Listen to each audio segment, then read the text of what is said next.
In this video, we're going to start our work with connected particles. In the video, we're going to look at a range of different scenarios involving pulleys. Let's start off with some basic modelling assumptions that we make. I'm going to begin with the pulley.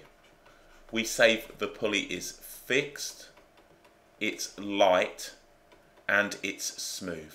So fixed, light, and smooth. If it's light, we can say that this will add negligible mass to our particular diagram, and also the force needed to accelerate the pulley will be negligible. If it's smooth, we can say there's no friction and the tension in the string either side of the pulley will be equal. If we look at the string, we say that the string is light and inextensible. So light and inextensible. So inextensible. So just jotting this down. If it's light, again, its mass is negligible, and we can say that the tension in the string will be the same if the string is taut. So light means equal tension. Inextensible will be equal acceleration if the string is taut. So we can say the acceleration of either particle will be the same. We can also say that the speed will be the same. If we look at the object will be a particle. We know that a particle is small relative to our particular diagram. We can say its mass is fixed at one point, and as a result of it being small, we can ignore things like air resistance.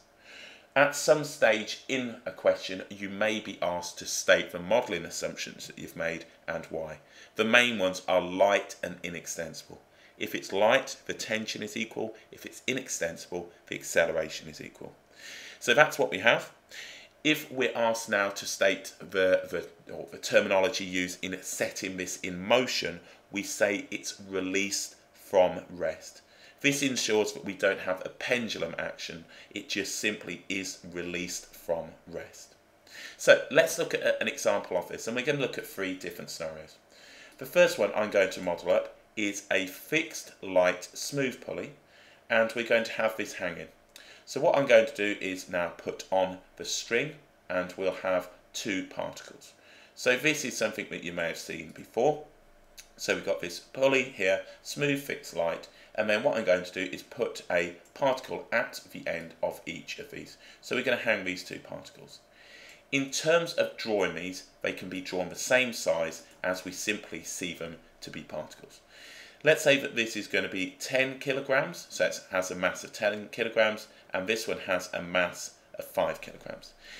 Even before you started this course, it doesn't take a lot to understand that if we release this object or particle, the particles from rest, so we let go of the string, the 10 kilogram one is going to go downwards and the 5 kilogram will go upwards.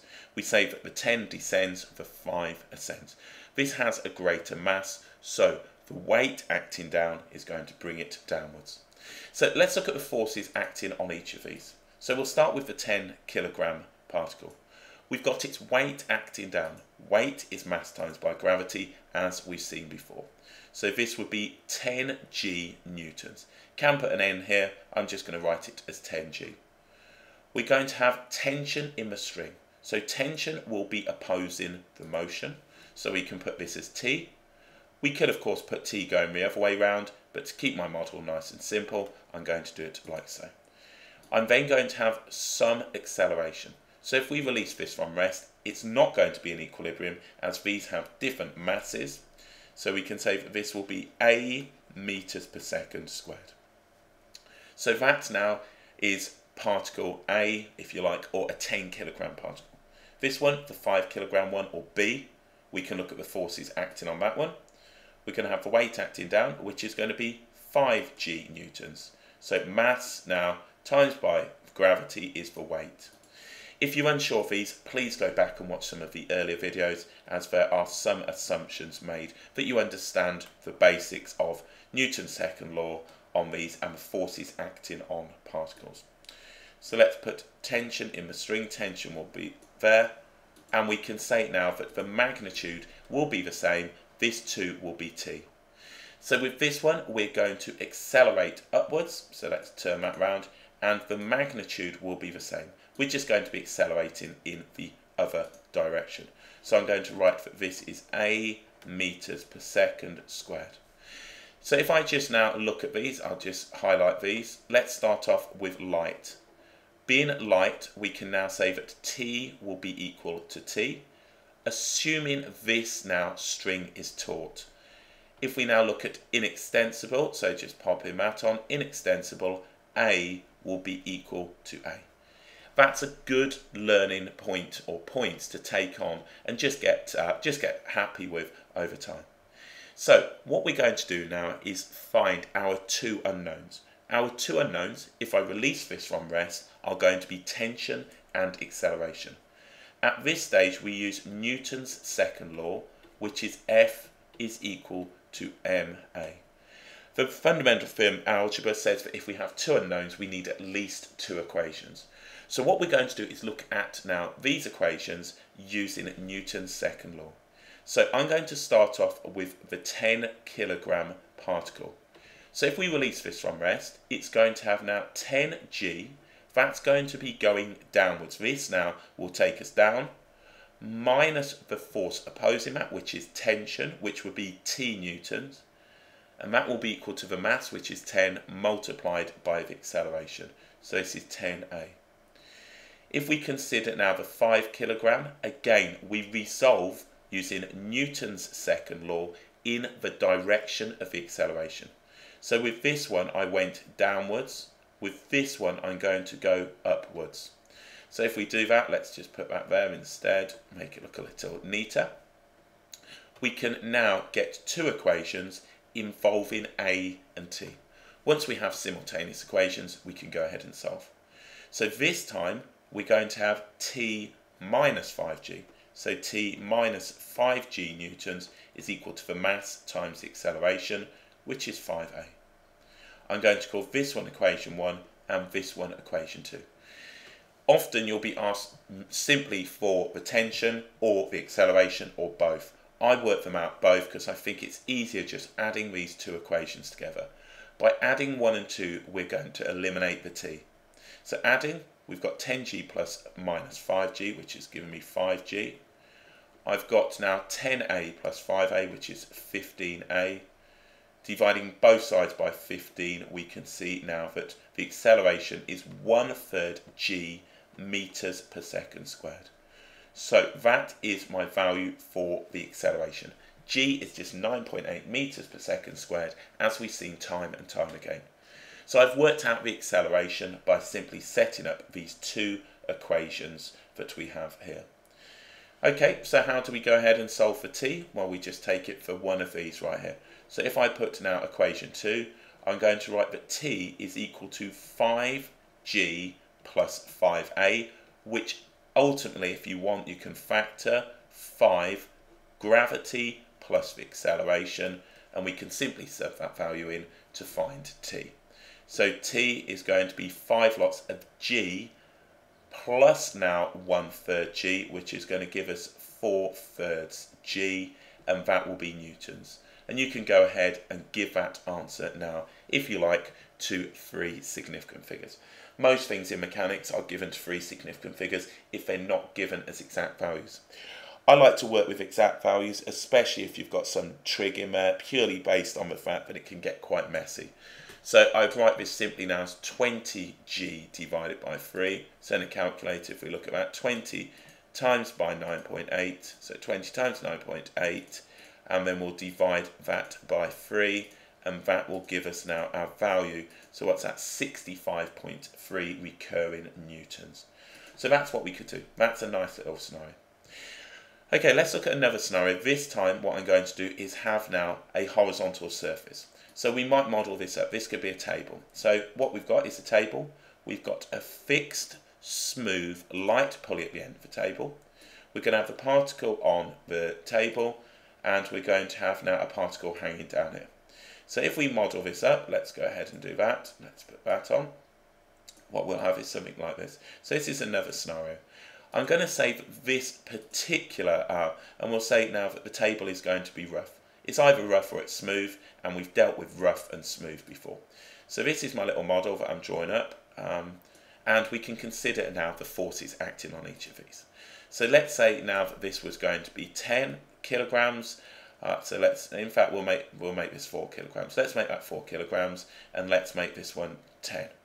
Okay, so what I'm going to say then is rough. I'm going to say the coefficient of friction, mu, is going to be 1/4. We're going to release this from rest, and then we'll consider what's going to happen. So if I do this now, I'm going to look firstly at this particular particle here. Normal reaction force. We know we've got a normal reaction force, and we've got a weight acting down. We're going to have a frictional force opposing the motion, and we're going to have tension in the string.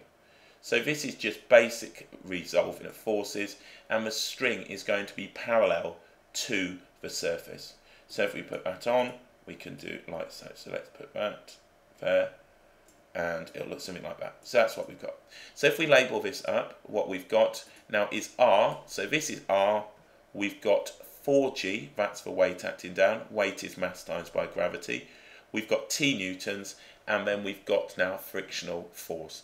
This is going to be 1/4, so this is mu R. I will release this from rest, this will come down, so the frictional force will be at its maximum.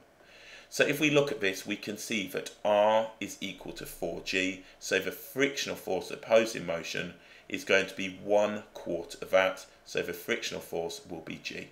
So this is my frictional force, and we've got these on. So that's what we have. That's the scenario that we're dealing with, and it's relatively straightforward. We're going to have an acceleration as I'm going to release this from rest, and it's going to go in this direction here, and that will look something like that. And I'll say that this will accelerate with now a magnitude of A meters per second squared. If this is modelled as a light inextensible string, we can put the tension in the string just here, and we can have the weight acting down just here. So what we've got then is the following. We've got this particle, it's got a mass of 10 kilograms, therefore it's got a weight of 10 G newtons. Tension, T will be equal to T, and then we can say now that the acceleration in the motion, or in the direction of motion, will be downwards, and that will be A meters per second squared, as we've got here. So in this particular case, again, we could go ahead and work this out. So if I said that this was now particle A and this one was particle B, we can use Newton's second law, which I'm going to state in my work, NTL, force is equal to mass times acceleration. If we consider particle A, we're going to be resolving it now in the direction of the acceleration. So it will be T minus 1G, that's a frictional force, and that will be equal to the mass, which is 4, multiplied by the acceleration. If we look at B, again resolving in the direction of the acceleration, 10G minus T will be equal to the mass, which is 10. So 10G minus T, let's put that, will be 10A. So if I just call this one equation 1, this one equation 2, again 1 plus 2 will eliminate T from the simultaneous equations. So we're going to have now 9G will be equal to 14A, so we can say that now the acceleration will be 9/14 G, and that again needs to be given as meters per second squared. We can see from here, if we wanted to work out tension in equation 1, T is going to be equal to G plus 4 lots of A. We would simply set that value in and give our answer in newtons. So that will allow us to solve this problem. A nice little problem that they might throw out with this particular question is to find the force acting on the pulley. All we would need to do with this one is simply draw up a little right angle triangle. What we have are two forces. We've got T and we've got T. So if we consider now, we're going to have the resultant, and the resultant will be like so. So essentially we're going to have this resultant on the pulley, and that will be in that direction. So if we consider now that these are going to be equal, this is going to be T, this is going to be T, we've got an angle here, we can see quite clearly that's going to be 45 degrees, as we've got the inverse tan of T over T, which is 1. So that gives us that, I should say, the tan of the angle is going to give us t over t. So all we would say now is that this resultant, and remember we're going that way, we're going that way, therefore the resultant r, I'm going to call that r, we're going to have on here now the following. We will have a total of the square root, so this is going to be the square root of 2t squared, which we could say is going to be root 2t. And that is the force exerted on the pulley. So that's another quite nice scenario. We might be throwing something with an incline plane. No, there's no massive issue if we've got an incline plane. Let's just put that on. Let's say we've got some incline plane and we have some fixed smooth pulley at the top of it. So let's put that on. And we have some angle, and let's just say that this is theta. So if we put our angle here, theta, we might be given some box on this plane. And this time I'm going to just say that this is smooth, as we did rough the last time. So we can put that just there. The string will be parallel to the inclined plane. So we'll have something that looks like this. So that will be parallel like so. We will then come at the other side and we might have our particle here. So if we consider, now I'll put some values on these. Let's say that this is going to be, let's say that's 12 kilograms. Let's say that's 1/4 of a kilogram. What we're going to do is look at the forces acting on each. We know that the box will have its weight acting down. This angle right here that it makes with the vertical will be theta. We're going to have a normal reaction force, so let's put the normal reaction force here. We've got no friction here as it's a smooth plane. We're going to have tension in the string. Tension will be opposing the motion, and if we release this from rest, let's put that on, we're going to have an acceleration. Looking at this, this is quite clearly going to be coming down like so, so we'll have that. And of course, the further we put this up, the angle right here, theta, if we increase that, it's going to make it more obvious. So let's put some values on here. This is going to be 12 G newtons. So 12 G newtons, we're going to have the tension, we're going to have a normal reaction force, and we're going to have A meters per second squared. If we then went ahead and looked at this one right here, we're going to have, again, T in the string, as it's a light inextensible string. We're going to have the weight acting down, and this time we'll be accelerating upwards. So it looks something like that. So if we do that, we can put that on. So what we have here now is 1/4 G, that's the mass times by gravity, which gives us that. Now you might want to write that it's 1/4 G newtons and 12 G newtons. We've got T newtons here, and we've got A meters per second squared here. So A meters per second. And again, with this one, you could go ahead and work out the resultant force on the pulley if you wanted. Essentially, all we're going to have now is the following. If we put these tip to tail, we're going to have the following. Let's put that on, and this will be the resultant just here. This will be T, this will be T, and we can use any, so for example, the cosine rule if we wanted to find the resultant. So that's what we have, and fairly logical, fairly straightforward. So let's go ahead and answer some questions. So what we've got here, it says two particles, A and B, of mass 4 kilograms and 3 kilograms respectively, are connected by a light inextensible string which passes over a small, smooth, fixed pulley. The particles are released from rest with the string taut. So before I go ahead and answer this, we've got particles. So that's what we're looking for. We're connected by light, inextensible string which passes over a small, smooth, fixed pulley. The particles are released from rest with the string taut. So this fits into the whole model that we looked at initially. So this one right here, we've got everything that we need to model this up. So we're asked to find the tension in the string. So if I do a quick sketch, here's our pulley. We're going to have the string either side of the pulley. So putting this on, we've got A and B. We don't need to draw these at different sizes, as we've stated that they're particles. So all I'm going to do is use my stock particles that I've made, and we'll consider each one. So let's look at A. So with A, and we'll just pop this on, this is going to be the side A, and then the other side will be B. So I can state now that A has a mass of 4 kilograms and B has a mass of 3 kilograms. So if I put the forces on A, weight acting down, we're going to have now tension, and the tension will be in this direction, and then we're going to have an acceleration.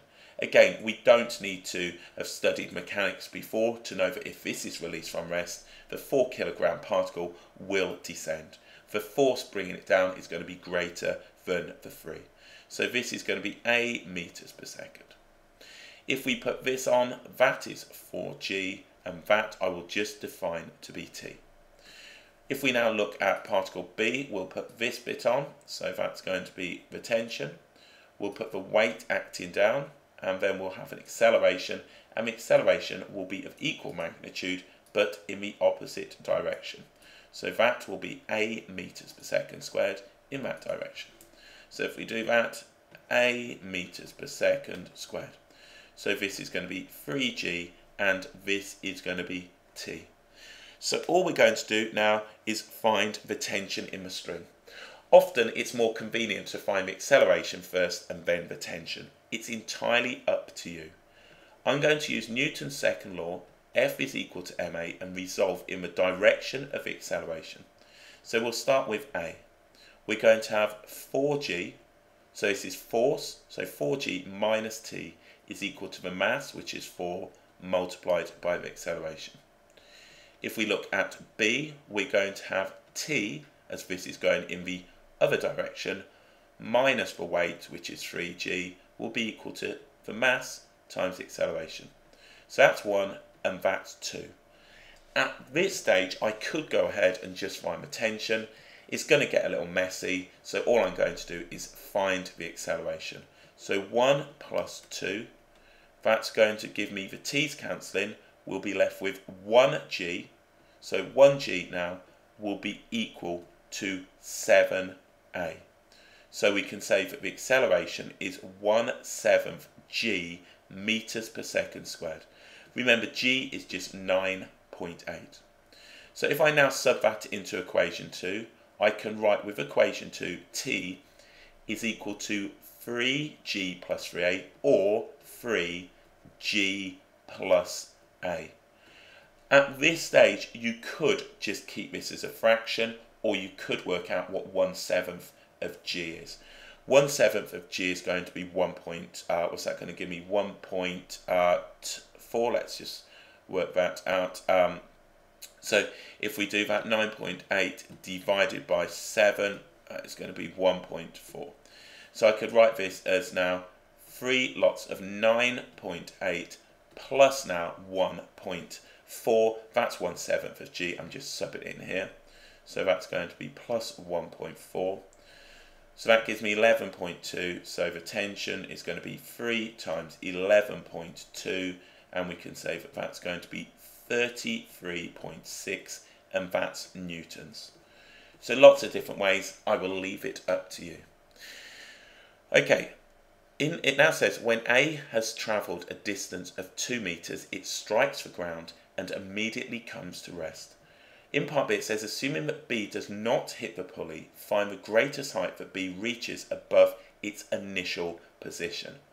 This is a really tough question. So to begin with, if you're understanding this part, excellent. This is now an exam style question that's quite rough. So let's have a look at what's going on here. Basically, this one has now hit the floor. So it's come down and it's descended and hit the floor after 2 meters. That means that this one is going to be 2 meters in the air.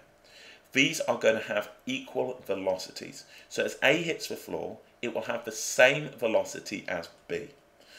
What we need to consider though is if A hits the floor and it doesn't come back up, we're going to have a slack string. So all I'm going to do is model this up. So if we think about now B, what we'll have is the following. We'll have the weight acting down, and just put this on. So we'll have the weight acting down.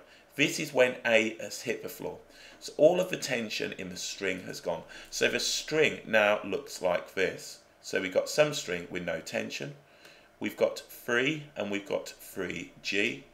And we're going to have some new acceleration that's actually going to be a deceleration. I'm going to put it in the upward direction as I prefer to work that way, but it's entirely up to you. So once A has hit the floor, this is what's going to happen to B. So we're going to have now B meters per second squared. We can no longer use the value of A because the string is not taut. So let's consider now how we can deal with this. I'm going to look at A and I'm going to consider the constant acceleration equations, SUVAT. So let's collect some information. What I'm trying to do here is find the velocity of B once A hits the floor. So if we do this now, what we're going to have is the following. We're going to have a distance. We're told now that the displacement S is going to be equal to 2. We have an initial velocity of A, it was released from rest, and that's 0. We have now an acceleration, and the acceleration we've seen from this, I already calculated it, was 1/7 of g, which is going to be 1.4 meters per second squared. At this stage we can work out v, and v squared is equal to u squared plus 2as. So v squared is going to be equal now to, we've got u squared, which is going to be 0, so 0 plus 2 lots of acceleration multiplied now by s. So that's going to give me 4 lots now. So writing this out, v squared is going to be 4 lots of 1.4, which is going to give us 5.6. So that now can be transferred to B. So if we look at B, what we've got is the following. I know that I need to add 2 meters to my answer, so I'm just going to put that there so I don't forget. And we're going to collect information about B using the constant acceleration equations. So what we're looking for is S, and I'm just going to call this now the height. The initial velocity now is going to be the square root of 5.6. So all I'm doing is simply using this right here, and this is going to be 5.6. Let's just check I can do my maths. 2 times by 1.4 times by 2 should give 5.6. There we go. Okay, now what we're going to have is the following. If we're looking at the maximum height, so it's the greatest height reached, the greatest height will be when the final velocity is going to be 0. What I now need is the acceleration. Let's just consider B. B is simply going to be now on here gravity. So we consider that B will be, this will be just acting now under the influence of gravity. The only thing that we've got is its weight acting down. So we can say, and I'll take this one to be upwards, we can say that this is going to be negative G. Just consider this. The tension is out of the string, and we know that if we have a particle, it's going to be under the influence of now gravity only. If you wanted to work it out, you could say at this stage now that F is equal to ma, and you could have now that minus 3g is going to be equal to 3b, so b is minus g. But hopefully you can make that connection. So what we've got here is enough information to find this one right here. So we can use now from here v squared is equal to u squared plus 2as. Remember, I need to add to this the 2 meters, as B has already travelled 2 meters because A travelled 2 meters. So we need to find the greatest height that it reaches above its initial position. So it's already 2 meters above it when we start. So at this stage, what I'm going to say is that 0 is equal to u squared, which is 5.6, minus now 2. The reason I put minus is plus, but remember we've got minus g, minus 2, and we've got g, which is 9.8, multiplied by h. So just rearranging this, we can say that h is going to be 5.6 divided by 2 lots of 9.8, which is 19.6. So if I work that out on a calculator, what we're going to have is 5.6 divided by 19.6, and that's going to give us now 2/7, and then we get the 2.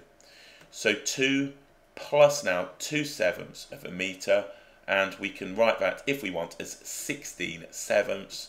So 16/7 meters, and that will be the height above its initial position. So that part was really quite tough. But again, it's a nice bit. It sees what happens when the string goes slack. So this is a tough exam question, this part right here. But this part was perfectly fine. Simultaneous equations, 4 to 5 marks in an exam. Solve for T, solve A. Or, as stated, you could have multiplied this one by 3, that one by 4, and got the tension alone. We needed the acceleration for the next part of the question anyway. Okay, let's look at another one. So two particles, A and B of mass, 5 kilograms and 3 kilograms respectively, are connected by a light inextensible string. Particle A lies on a rough horizontal table and the string passes over a small, smooth pulley which is fixed at the edge of the table. Particle B hangs freely. The coefficient of friction between A and the table is 0.5. The system is released from rest and we need to find the acceleration of the system, the tension in the string, the magnitude of the force exerted on the pulley by the string. So let's go ahead and model this up. So we've got a rough table. We've got now our pulley at the end. I'm going to put on a particle on the table, and then I'm going to have below now I'm going to have a string, and we're going to connect up another particle. So this is going to be horizontal now, the string, and then we'll have a vertical string. So let's do that and put that just there, and we'll have something looking like that. So remember, these don't have to be massively accurate, but the better they are, the easier they are to work with. So let's go ahead and focus now on this one right here. So we've got now the particle, and this is going to be A, so we've got 5, so that's 5 kilograms. Putting the forces on, we have a normal reaction force. We know about the normal reaction force, and we have now the weight acting down. We're going to have a frictional force. Frictional force will oppose the motion, so frictional force will be in that direction. This is released from rest, therefore the frictional force will be at its maximum, which we can put on, and then we'll have the tension now in this direction. So let's just put that there, and we can put this on. So if we look now, we have, and I'm going to define this to be T, so this is going to be T newtons. Let's just change the pen. So we'll have T newtons. This is going to be 5G. This is going to be the normal reaction force. We can say, resolving vertically from here, that R minus 5G will be equal to 0. So R will be equal to 5G. If you're unsure on that, please go back and check out the videos on basic resolving. Okay, so the coefficient of friction is 1/2. So this is mu R. Frictional force is going to be equal to mu R if we're moving. It will be now at its maximum. Therefore, I can say that this is 1/2 of 5G, which gives me 5/2G. You can write it as 2.5. I prefer to work with fractions. So what we're going to have then is some acceleration. So we'll put the acceleration on, and we will say now that this is going to be A meters per second squared, and we'll put it in that direction. As you can probably imagine, it is going in this direction. If it wasn't, we would have a negative value when we solved for A. Okay, let's now look at the next one. What we've got is this one right here. So we're going to have the weight acting down, we're going to have the tension in the string, and we're going to have an acceleration. So if we do that, we can put that like so, and put this information on. So we're going to have this one. This one is going to be 3 kilograms, 3G newtons, T is equal to T, and A will be the same too. So we need to find the acceleration of the system and the tension in the string. You can do this either way round. Just think about this reasonably. We need one for the other. So it's just setting up simultaneous equations. So let's look at Newton's second law. F is equal to ma, which I'm going to state, or NTL, Newton's second law. So if we look now at A, we're moving in the horizontal direction. So it's going to be T minus 5/2G will be equal to the mass, which is 5, multiplied by the acceleration. That is equation 1.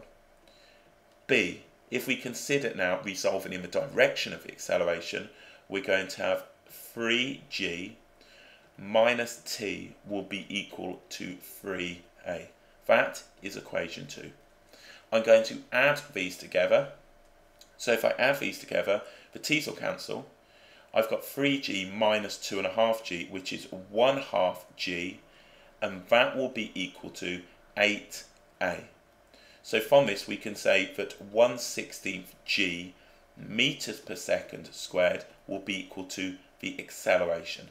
So simultaneous equations, and if we find that, we can have now 9.8, and we'll divide this by 16. So 9.8 divided by 16 will give me now 0.6125, or if you like, you can write 49.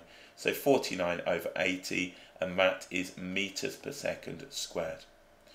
From this, we can go ahead and find the tension, and I just simply need to sub this in. I'm going to put it into equation number 2. So we can say that T will be equal to 3G minus 3A, or if we like, we can say 3, then we can have G, so 9.8, minus now the 49, so 49 over 80, or whatever our numeric value was, and we can go ahead and work that out. So if we do that, let's do that. So that's the answer. If you want to store this, shift store A. So we could do now 3, then we can have G, 9.8. We're going to subtract away from it A, and this will give us now the tension. So the tension is that, which is that. So I'm going to write now 441 over 16. So T is 441 over 16 newtons. Check in the exam that you're doing whether they want you to give it as an exact fraction or to 3 significant figures. Lots of mechanics questions just state 3 significant figures. Okay, we now in part C need to find the magnitude of the force exerted on the pulley by the string. Well, this is exactly where we were before. We can do this with basic forces, the forces triangle like so, and we will have the following. So we can put that on, and we'll have it. And we can put, I mean, in terms of the way the tension is, we can put the tension either way around. I'm just going to put T here and T here. So what we've got then is the value of T, and that is going to be 441. So 441 over 16. That's going to be 441 over 16, and we can work it out like this. So what we can say is that the resultant using Pythagoras is the square root of, if you like, 2t squared. So the resultant is the root of 2 multiplied now by t, which is going to be 441 over 16, which of course you can do if you want just with a calculator. So I'm just going to multiply my answer by root 2. So times that by root 2.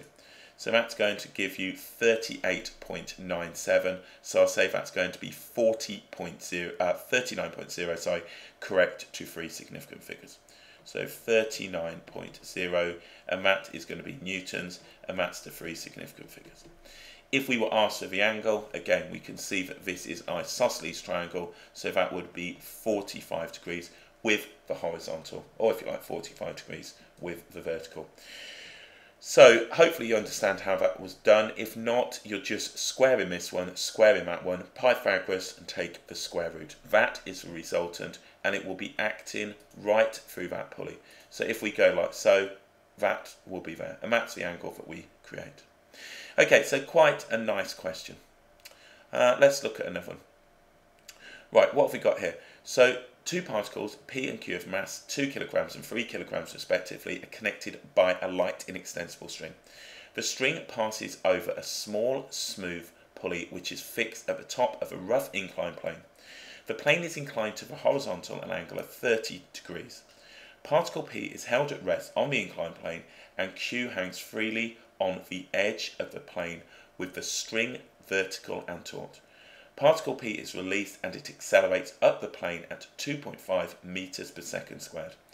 In part A, we need to find the tension in the string, B, the coefficient of friction between P and the plane, and C, the force exerted by the string on the pulley. This is a tough question and there's lots of work. So what I'm going to do is draw this up.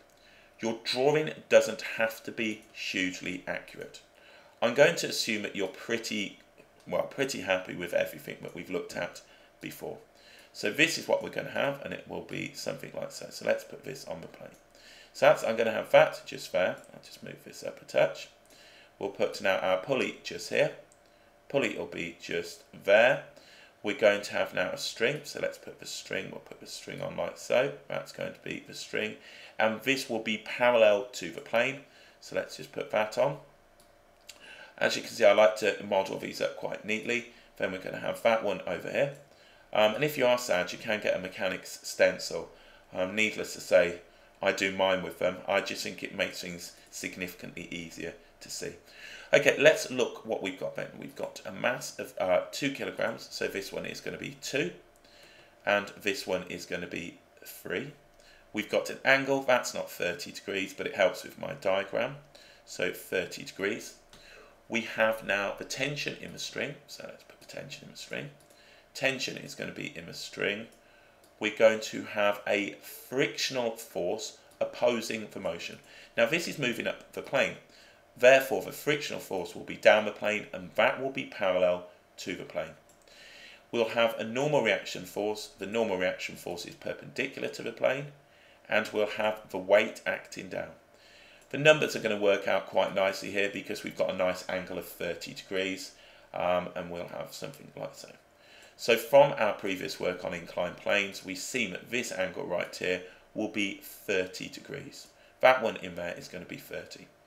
So if we put this on, we've got T, so this is T, this is going to be 2G, this is going to be the frictional force, which will be mu R. If this is moving, frictional force will be its maximum, and we have now the normal reaction R. I now need to put the acceleration on. We can assume that if this is light and inextensible, the string, then the acceleration either side will be the same. So we can say this is 2.5, or if you like, 5 over 2. If we now consider the forces acting on this one, we're going to have the weight acting down, which will be 3g newtons. We've got the tension in the string, and we have an acceleration of magnitude 5 over 2, or 2.5. So let's check we've got information that we need. We've got t, we've got 5 over 2, and we've got now on here the following. We've got this 3g. Okay, so what we need to do is find the tension in the string. The easiest way to do this is to consider now this particle here. So I'll be careful when I say this. For Q, we're going to use NTL. So Newton's second law.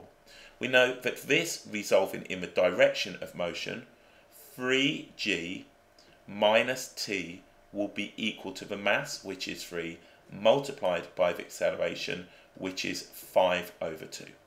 So all I'm doing is getting t. At this stage, I don't want to mess about over here. I don't need to do that. I can do it here because I've already got the acceleration. If I didn't have the acceleration, I couldn't do it because we'd have 2 unknowns and 1 equation. So what we're going to have then is the following. We're going to have 3, I'm going to have g, which is 9.8, minus the 5 over 2, which is minus 2.5, and that will be equal to the tension. You can solve that equation any way you want. If you don't like this method, you don't have to use it. So that's going to be 7, what's that going to give us? 7.3, and that will give us the tension, which is what, 21.9 newtons. So that gives me the tension. So 21.9 newtons is the tension in the string. Do check, I always check because my mental math sometimes lets me down, especially as we've been going 3/4 of an hour. 9.8 minus the 2.5, so let's just check I've got that right. So what do we end up with? 21.9. Okay, we need to find the coefficient of the friction between P and the plane. So let's just use Newton's second law. So what we'll have is P. If we think about this now, we've got this force right here. So I'm going to resolve upwards to begin with. So I'm going to find now the reaction force. R minus 2g cos 30 will be equal to 0. We know this angle is 30 degrees. I'm simply considering resolving in the vertical direction, or if you like, perpendicular to the plane, for this particular particle, which is P. That will allow me to find R. So what I'm going to write now is the following. R is going to be equal to 2g, and then we've got the cos of 30 degrees. If you know this, it's root 3 over 2. So we can say that the normal reaction is root 3 g newtons. That is what we call an exact value. I don't want to be working with decimals at this point. So what I can now do at this stage is use that information here. So mu r becomes now mu root 3 g. So if we consider now resolving horizontally or parallel to the plane, I'm going to have the following, and this again is just looking here. T minus, we've got mu multiplied by root 3g. So mu is the coefficient of friction, root 3g. Now we need to be careful.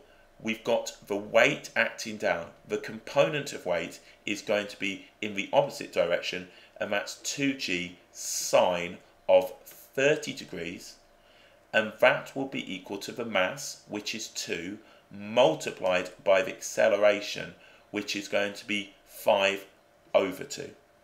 So we can see from here that the only unknown is mu, as I can use the tension to be 21.9. So just hopefully you'll stick with this. 21.9. The sine of 30 degrees is 1/2. So this is going to be minus g. I'm going to minus this from both sides, which is going to be minus 5.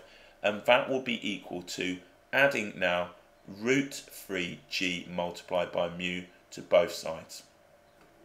So if I do this, I suppose I can tidy that up. So 21.9, we're going to have minus now 9.8. So 21.9 minus 9.8 minus 5. That's going to give me 7.1. So 7.1 divided by root 3g, or root 3 times by 9.8, will give me the coefficient of friction mu. So let's go ahead and do that. So if I now divide this answer by root 3 multiplied now by 9.8, let's just put that in times by 9.8, this is going to give me the answer that I'm looking for. This will give me the coefficient of friction. So what's that give? 0.418. So 0.418, and that is the value of mu, and that is the 3 significant figures. So that's what we have just here. Okay, the force exerted by the string on the pulley. This is quite tough again, and we can just model this up. So what I'm going to do is just model this, and I'm going to have now, this is going to be the horizontal.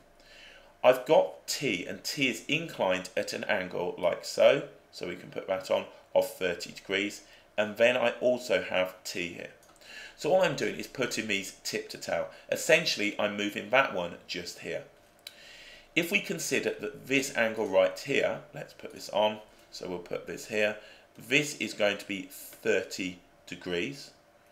This one is going to be 90 degrees, so that's 90 degrees.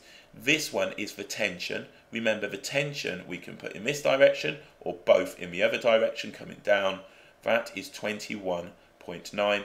This is the 21.9. What we're looking for is the resultant. So if we go ahead and do that, the resultant we can put in this direction. And again, you can model this backwards. I suppose it's probably more realistic to model it backwards. But all I'm going to do is simply model this as the resultant right here.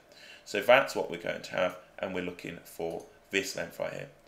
With this, there are a couple of different ways you can do it. I generally go with the cosine rule, although slightly, potentially a slightly easier way of doing it. So if we call this one now A, let's say that's A, this one is B, this one is C, we can say that A squared is equal to B squared plus C squared minus 2BC cos A. So that's what we have. So we can say that A will be the square root of B squared plus C squared. So that's simply going to be 21.9 squared. And you could put just two of those. So you could put it like that or that one. It's entirely up to you. Minus 2BC, which is going to be the 21.9 multiplied now by the 21.9 multiplied by the cosine of 120 degrees. If you want to write that in, the cosine of 120 degrees is -1/2, or you can just put it into a calculator. If we look at what we've got here, we've got now a squared, so a is going to be equal to the square root of here, 2 lots of 21.9 squared. And if we look at this right here, I'm going to be adding 1 lot now of 21, so 21.9 squared. So if we do this, we can simply say, and at this stage you could have put this through a calculator if you like. We've got the square root now, so this is going to be root 3 times by 21.9. Entirely up to you on how you want to see that. So if we do that, let's go ahead and do that. And hopefully this will work out. My brain's going a little rusty. So we got root 3 times by 21.9. So let's see what that gives us. 37.9. So let's say 37.9. So 37.9. And that will be newtons, and that's the 3 significant figures. So if we look at this now, we can see that we could work out the angle that it's going on because we have 2 of these the same. So this gives us 120 degrees, which means that this angle is going to be 30. This one is going to be 30. And we can see that that angle splits this particular angle in half, which is quite interesting. And you might want to say that this angle is theta, and this is going to be theta over 2, which could make this calculation a lot easier if you went that route. I prefer the sort of more ploddy method of doing it with the cosine rule, but it is an option for you. So if you were now, let's just put in 21.9. I'm just going to do it this way, check that the answer is right. So what we've got then is now the answer squared, so the answer squared plus the answer squared, and checking that we're in degrees mode, minus now 2 times by the answer times by the answer times by the cosine, so the cosine of 120 degrees, and that should now give me 37.9 as it did. So that's one way of looking at it. So if you want to work out a slightly better way, and again you can use the result that we looked at right here on the pulley right here, the magnitude, but I think the cosine rule is going to be perfectly fine. So quite a tough question, lots of different things going on, but hopefully that's given you a good introduction to connected particles that involve pulleys.